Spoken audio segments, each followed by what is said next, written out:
पुढची बातमी आहे संभाजीनगरमधून। छत्रपती संभाजीनगरमध्ये शिवसेना भाजपच्या युतीची बैठक होतीये आणि बैठकीचे व्हिज्युअल्स, बैठकीची दृश्य एबीपी माझाकडे उपलब्ध झालेली आहेत। गेल्या निवडणुकीमध्ये शिवसेना 58 जागांवर लढली होती आणि 29 ठिकाणी त्यांनी विजय मिळवला होता, तर भाजपने 36 जागा लढवत 22 जागा जिंकलेल्या होत्या।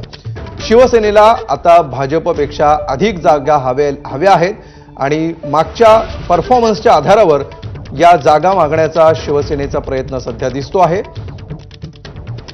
त्यामुळे संभाजीनगरमध्ये हा पेच कसा सुटणार हे देखील बघणं महत्त्वाचं असणार आहे। आणि अधिक माहिती घेऊया, आमचे प्रतिनिधी कृष्णा केंडे सध्या आपल्या सोबत आहेत। कृष्णा, मागच्या निवडणुकांचं गणित समोर ठेवून शिवसेनेची ही मागणी दिसतेय, कशा प्रकारे हे निगोसिएशन्स होऊ शकतात? अमोल, मी ज्या हॉटेलमध्ये बैठक सुरू आहे त्या ठिकाणी आहे आणि मी आता तुम्हाला पुन्हा एकदा बैठकीची या ठिकाणी दृश्य दाखवतो। या बैठकीचे 3 महत्त्वाचे अपडेट आहेत। त्यातली महत्त्वाची अपडेट पहिली ही आहे की ही राष्ट्रवादी विना या ठिकाणी बैठक सुरू आहे आणि दुसरी अपडेट सांगायची झाली तर या बैठकीला खरं तर हे वरती आपण पाहतोय की इथे हे सर्व नेते बैठकीसाठी बसलेले आहेत आणि दुसरी अपडेट अशी आहे की ही बैठक खरं तर पालकमंत्री संजय शिरसाट, अतुल सावे यांच्या उपस्थितीत होणार होती। मात्र अतुल सावे मुंबईला गेल्यामुळे पालकमंत्री या बैठकीला आलेले नाहीत। भाजपकडून शहराध्यक्ष आहेत आणि इतर 2 नेते आहेत, तर शिवसेनेकडून प्रदीप जयस्वाल आणि इतर नेते आपल्याला बैठकीला उपस्थित असलेले पाहायला मिळत आहेत।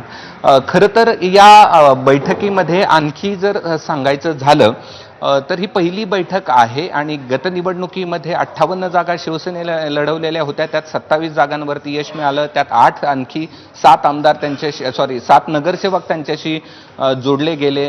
36 जागा भाजपने लढवल्या होत्या, 22 जिंकल्या, त्यांच्याकडे 1 अपक्ष आल्या, अशा प्रकारची परिस्थिती होती आणि त्या जागा सोडून या ठिकाणी पुढच्या जागेवरती चर्चा व्हावी असं मत आहे।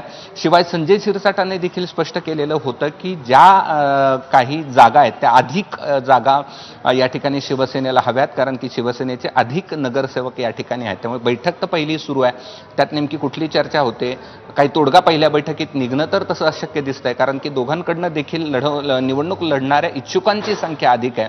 त्यामुळे बैठक तर सुरू आहे, यात काही तोडगा निघतो का हे पाहणं महत्त्वाचं असणार आहे। अमोल, निश्चित धन्यवाद कृष्णा या सविस्तर माहितीबद्दल। पुढची महत्त्वाची ब्रेकिंग बातमी येते आहे। भाजप आणि शिवसेनेची मुंबई महापालिका